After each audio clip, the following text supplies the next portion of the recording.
धन से बड़ा है धर्म। भीष्म पितामह सरसया पर पड़े थे। मृत्यु निकट आ चुकी थी। वे ज्ञान का उपदेश दे रहे थे। उपस्थित सभी व्यक्ति ध्यान से सुन रहे थे। उन्होंने कहा, सर्वस्व त्याग कर भी धर्म मार्ग नहीं छोड़ना चाहिए। धन से बड़ा है धर्म। यह बात सुनकर द्रौपदी को हंसी आ गई। सभी आश्चर्य से उसे देखने लगे। यह भी कोई हंसने का समय है? पितामह की आंखों से भी नहीं छिप सकी द्रौपदी की हंसी। उन्होंने पूछा, तुम मेरी बातों पर हंस क्यों रही हो बेटी? कोई शंका है क्या? द्रौपदी को अपनी हंसी पर आत्मग्लानि हो रही थी। वह सोच रही थी, मुझसे यह कैसी अशिष्टता हो गई। वह चुप थी। मन में सोच रही थी, चुप रहने से शायद बात टल जाएगी। व्यर्थ ही गुरुजनों का अपमान किया। पर पितामह ने दोबारा आग्रह किया, पुत्री संकोच न करो। तुम मेरी बात पर हंसी थी। मैं कारण का अनुमान भी लगा रहा हूँ, पर उसे तुमसे स्पष्ट करना चाहता हूँ।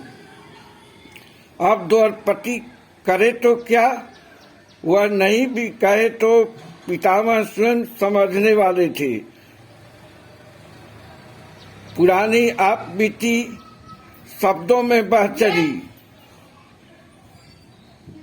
उन्होंने कहा, पितामह, आज आपके धर्म उपदेश और उस दिन की आपकी चुप्पी में बड़ा अंतर है।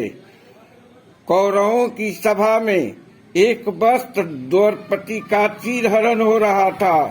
दुशासन चीरहरण करने के लिए उन्मत्त था। मैं आपसे धर्म की रक्षा की प्रार्थना कर रही थी, पर मेरी रक्षा के लिए आपके साथ साथ कोई भी व्यक्ति नहीं आया। आज आप धर्म की व्याख्या कर रहे हैं। अपनी कुल वधू की रक्षा करना क्या आपका धर्म नहीं था? इसी अंतर को देख मुझे हंसी आ गई थी। क्षमा करें। कुछ देर मौन रहने के बाद पितामह ने कहा, तुम ठीक ही कह रही हो द्रौपदी। मैं तुम्हारी शंका का समाधान कर देना चाहता हूँ। बेटी, कौरवों की उस सभा में मैं पैसों का दास था। चाहे कुछ भी धर्म की बात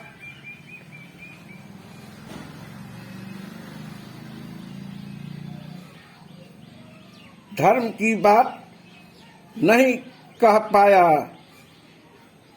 उस समय धन मेरे लिए धर्म से बड़ा था। द्रौपदी ने प्रश्न दागा, पर आपने तो हमेशा धर्म को ही धन से ऊंचा माना है पितामह। भीष्म ने उत्तर दिया, जिस मनुष्य से धन प्राप्त होता है, उसके पाप पुण्य का असर उस धन से जुड़ा रहता है। पाप से कमाया गया धन वासना और विकार ही पैदा करता है। पाप से अर्जित धन स्वयं को नष्ट तो करता ही है, लेने वाले को भी नष्ट कर देता है। उस धन और उससे निर्मित भोजन से बने रक्त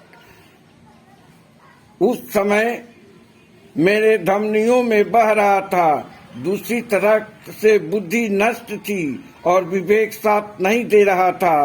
आज अर्जुन के तीखे बाणों से दूसरी तरह रक्त बह गया है। इसलिए दैविक बुद्धि और विवेक के बल पर सत्य कहता हूँ बेटी। जीने के लिए धन की आवश्यकता होती ही है, पर वह सत्कर्मों से अर्जित होना चाहिए ताकि बुद्धि भी निर्मल हो। धन, विलास, पापाचार, भोग आदि जीवन का लक्ष्य नहीं है। धर्म और कुकर्म से अर्जित धन दोनों की उपासना एक साथ नहीं हो सकती। आज इतना ही। कृपया इस चैनल को सब्सक्राइब करें। आपका शत्रुघ्न तिवारी।